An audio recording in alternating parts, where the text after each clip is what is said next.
కొత్త స్నేహం. పావురం ఒక చిన్న కుందేలు.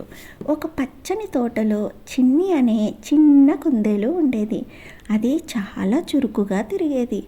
ఎప్పుడూ తోటలో దూకుతూ పువ్వులు వాసన చూస్తూ కాలం గడుపుతూ ఉండేది. అదే తోటలో పాలు అనే తెల్లని పావురం ఉండేది. ఆకాశంలో ఎగరడం, మేఘాలను తాకడం పాలుకి చాలా ఇష్టం. వీరిద్దరూ ఒకరినొకరు చూసేవారు కానీ ఎప్పుడూ మాట్లాడుకోలేదు. తమ ప్రపంచాలు వేరు అన్న భావన వాళ్ళల్లో ఉండేది. ఒకరోజు చిన్ని ఆడుకుంటూ ఒక పెద్ద ముళ్ళు పొదలో చిక్కుకుంది పాపం. దాని చెవికి కొంచెం గాయం కూడా అయింది. అది బయటకు రావడానికి తెగ కొట్టుకుంటుంది కానీ పాపం సాధ్యపడలేదు. అప్పుడు పాలు ఆకాశం నుంచి ఇది చూసింది.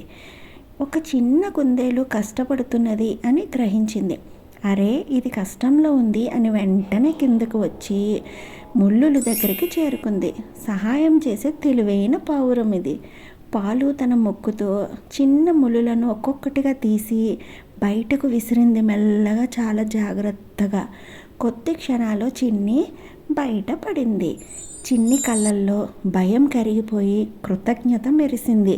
పాలు, నువ్వే నన్ను రక్షించావు అన్నది. పాలు నవ్వుతూ చెప్పింది, స్నేహం అనేది సహాయం చేసే చేతుల నుంచి మొదలవుతుంది. కొత్త బంధం. ఆ రోజు నుంచే చిన్ని, పాలు ఇద్దరూ విడదీరాని స్నేహితులు అయ్యారు. చిన్ని ఏమో నేలపై పరిగెత్తి పాలుకి కథలు చెప్తుంది. పాలు ఏమో ఆకాశంలో చూసిన అందమైన మేఘాల రూపాలను చిన్నికి వివరిస్తుంది.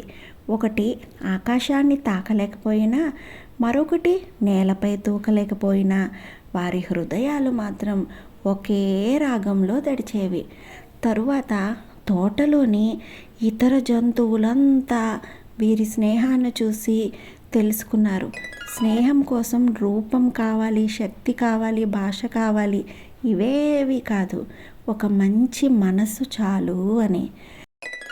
ఈ కథలో నీతి ఏంటంటే, ప్రేమ, సహాయం, దయ ఎక్కడ ఉంటే అక్కడే బంధం పుడుతుంది. జాతి, శక్తి, ఆకారం ఇవి స్నేహాన్ని అడ్డుకోలేవు. ఈ కథ మీకు నచ్చినట్లయితే please like, share and subscribe my channel and keep supporting me. Thank you.